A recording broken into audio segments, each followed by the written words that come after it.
Hi, I'm Yehuda Kurtzer. Thank you for joining the Shalom Hartman Institute for our symposium on Judaism, Citizenship and Democracy. Tonight I'll be talking about Jews between Romans and barbarians.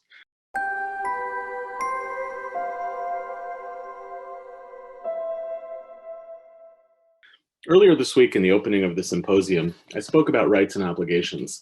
And I argued that although classically our rabbinic tradition focuses more on obligations and our American tradition focuses more on rights, that actually obligations are the means by which we acquire our rights. If we all participate in the safety and security of the places in which we live, we all benefit as a result. In other words, sometimes rights are earned on the basis of our obligations. Now, that doesn't mean that if you don't do what you have to do, you don't get your rights. We certainly don't believe that as Americans. If you don't vote, you don't actually get your civil rights.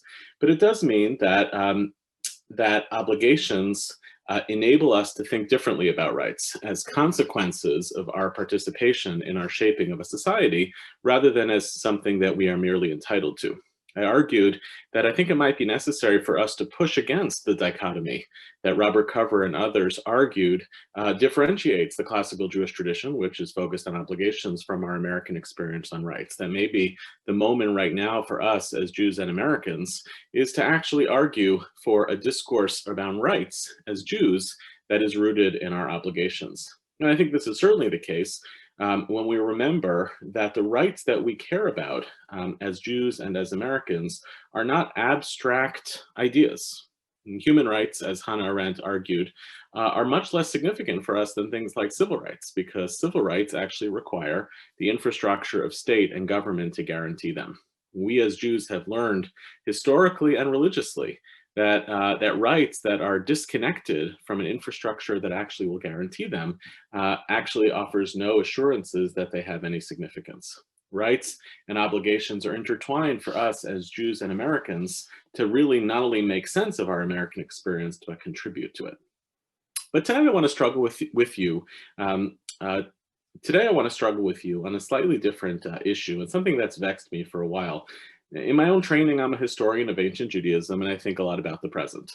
And in order to do that, I'm oftentimes drawing, as I did earlier in the symposium, on rabbinic texts to try to use those in order to understand our present day moment. Now, sometimes when we take ancient texts and try to map them onto the present, it can be quite easy. If our texts are focused on questions like, how do I be a good person?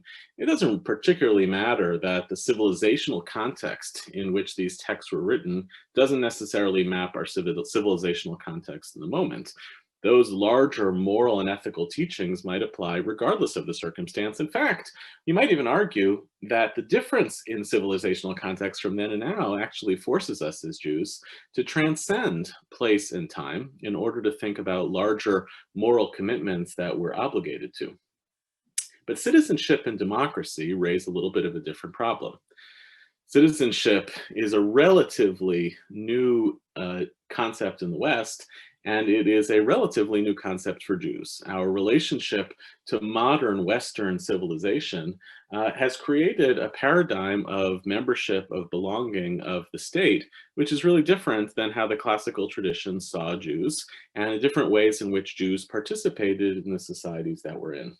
Not only is it new to be citizens, but we might even say that in our ancient civilizations, especially in the Roman Empire, which is what I want to struggle with today, Jews had a far more ambivalent relationship to the whole civilization of Rome that would suggest that our relationship to the notion of citizenship and trying to map that from these ancient texts to the present is actually quite difficult. Of course, there were some Jews in antiquity who were citizens of the Roman Empire. We know this because there were Jews who rose to prominence in the Roman army. There were Jews who found themselves in parts of Roman civilization anywhere that the Roman Empire went. Nevertheless, just to give one example of a little bit of the methodological problem, classically rabbinic texts relate to the Roman Empire using the terminology Malchut HaRasha'ah, the evil empire. The Roman Empire is the original evil empire. And there's good reason for that argument, of course. The Romans destroy the Second Temple. The Romans then carry out enormous vengeance on the Judeans in the land of Israel when they rebel in the Bar Kokhba rebellion. The Romans leave a legacy for Jewish civilization which requires a total rethinking. And as a result, a great number of rabbinic texts that even though they are written by rabbis who are formed and shaped by the Roman Empire, a great many of rabbinic texts betray the idea that our civilization, the Jewish civilization, stands in opposition to that of the Roman civilization. It is the Malchut HaRasha'ah, and you can hear in the background, if that is the evil empire, what we imagine as the great empire, that of God's civilization, is one that is far off. Whereas in contrast, a number of 20th century Orthodox rabbis in America, Rabbi Moshe Feinstein is one of them, the Lubavitcher Rebbe another, referred to America pointedly in their legal and other responsa as Malchut Shel Chesed.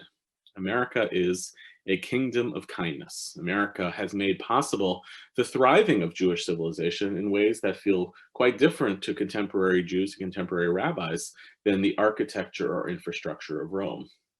Whereas Jews in ancient Rome, oftentimes, especially as we see in rabbinic texts, of course, not all Jews in ancient civilization were rabbis, but in rabbinic texts, we see oftentimes a need for a negotiation of the space of Rome with the assumption that the dominant prevailing culture was not ours. The entire tractate of Avodah Zarah, for instance, which in the Bible means idolatry, but for Jews in the Roman Empire means the rabbis of the Roman Empire kind of means everything within the Roman civilization that is shaping a dominant religious culture that is not ours.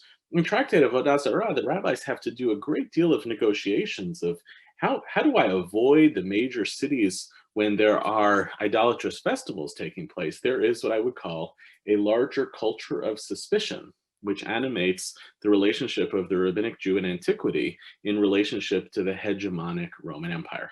Now again, rabbis may be part of this civilization more than they let off. We certainly know a great deal of Greek and Latin phrases that appear throughout the Talmuds. The rabbis are in the same civilization that they're oftentimes polemicizing against. But their relationship to that civilization is far more ambivalent, I would say even negative, than we as American Jews tend to think about when it comes to our American civilization. There are all sorts of temptations to map America as a kind of new Roman Empire. If you are suspicious about American power, then certainly the whole rise and fall of the American Empire is a very tempting way to think about our historical circumstance. And certainly the notion that there are certain kind of language of civilizations, of citizenship, the whole neoclassical elements that come with American civilization feel that they draw heavily on Rome as the kind of a template. But I do think that there is some greater ambivalence that operates in rabbinic texts about Rome than I think Jews operate with in trying to understand our relationship to the state, to the infrastructure of America as empire. It doesn't exactly feel like a very perfect map. So here we are in this symposium trying to ask about Judaism, citizenship, and democracy.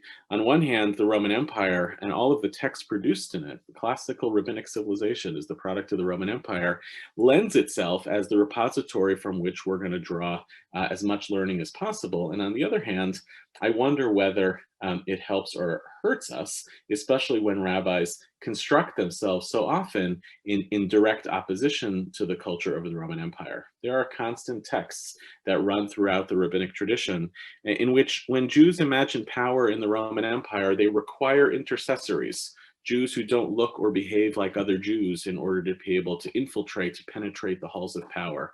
Jews think of themselves, rabbinic Jews at least, think of themselves as kind of outside the systems of power and the need to kind of negotiate a presence within. Citizenship for Jews in the Roman Empire is hardly something that can be taken for granted, especially if I'm operating with such an underlying assumption of my own otherness.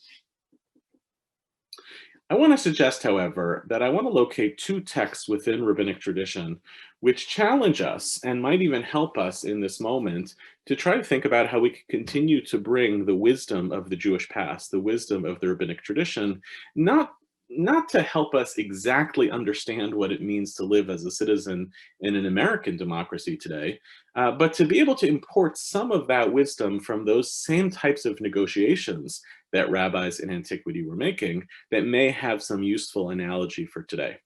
at best, all of us, what we're doing in a moment like this, when we try to study Torah to make sense of contemporary political challenges, none of us believe that Torah has the exact solutions to the questions that we're asking. That would require of us to be fundamentalist readers of Scripture and fundamentalist readers of history. None of us believe that we're opening up these ancient codes because they'll tell us exactly who to vote for. They'll tell us exactly how history is going to unfold. We don't treat our tradition as that kind of oracle. But many of us do assume that to be an active citizen in the world, in whatever place we're in, requires not just action in the world, but study. And many of us as Jews believe that our wisdom traditions are there for our searching and for our negotiations and for our explorations. And so tonight I'm trying to continue to mine this rabbinic tradition to help us think about this contemporary moment. I want to look with you at two texts from rabbinic tradition, which help us to think about the position that Jews might think about themselves in trying to struggle with Rome. And what I want to argue tonight, as Jews are locating ourselves between Romans and barbarians. So as I indicated to you, there are a whole bunch of texts in which rabbis position themselves as not Romans. Right? Romans are powerful and secular and pagan in all sorts of ways that we are not. But I want to point out that the rabbis are equally trying to argue that we are not just, it's not that we're not Romans, and that means that therefore we are always other. We're not Romans, but we're also not barbarians. Two rabbinic texts. One in Mishnah Kiddushin, 3rd century text, the Mishnah 110.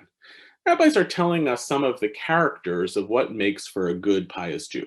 And among them they list, he or one who is familiar with Bible, Mishnah, and the ways of the land will not easily sin. As it says in Ecclesiastes, a threefold cord is not quickly broken.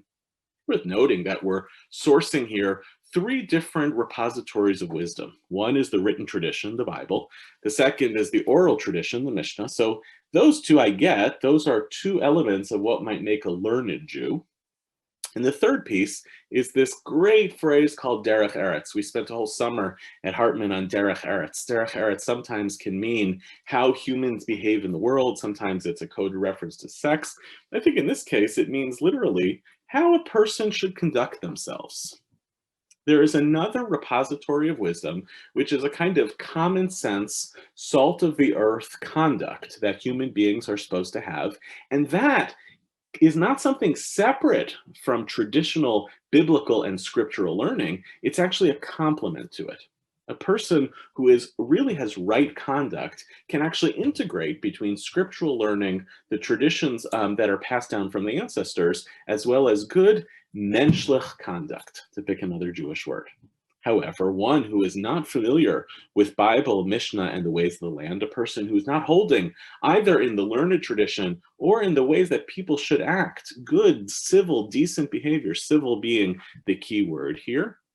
Now, the rabbis might have said that person, if you wanted the analogy, you might say a person who doesn't do these things does easily sin, but that's not what the rabbis say. The rabbi says a person who's not familiar with Bible, Mishnah, and the ways of the land, eino min hayishuv is the rabbinic phrase, does not belong to civilization. This is just magnificent. What an amazing line. A person who doesn't hold with both learning and action, a person who's checked out both from the intellectual tradition, but also from kind of the basic decency of human conduct, is not of the civilized. Part of the reason I love this is because the rabbis are precisely disclosing that it may not be that we see ourselves entirely as Romans, and it may not be that Romans see us entirely as Romans.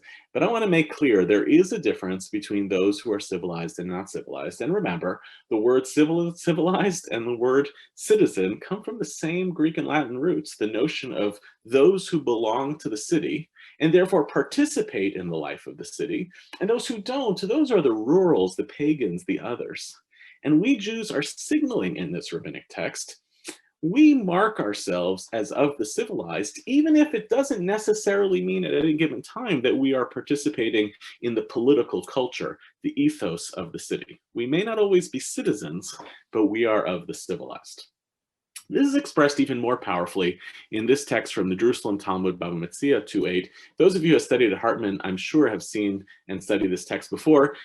But this is why they call them the hits. It's a wonderful text which really pulls this point home, and I want to share with you today. Shimon ben Shattach, one of the pre-rabbinic pre-rabbinic sages, says as follows.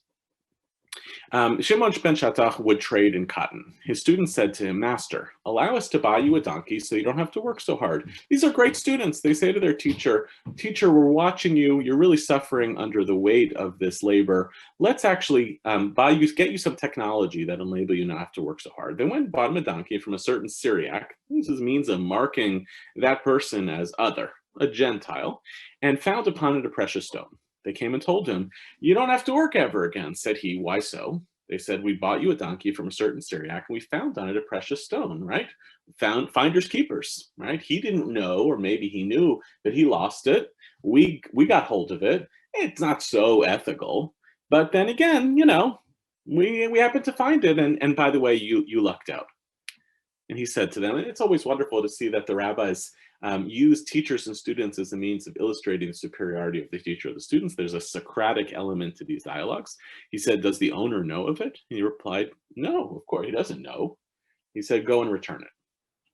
And now the Talmud asks. So that's how the first rabbinic text ends, without an explanation. It almost doesn't require an explanation, but the Talmud wants to ask, wait a second, doesn't Rav Huna Bibi Bar Gozlon, whose name, by the way, means thief, doesn't thief rabbi, quoting rabbi, say, "It was stated in the presence of rabbi, even according to the view that stealing from a heathen is forbidden, is not appropriating his lost property permitted?" So, okay, let's say I'm not supposed to steal from a Gentile.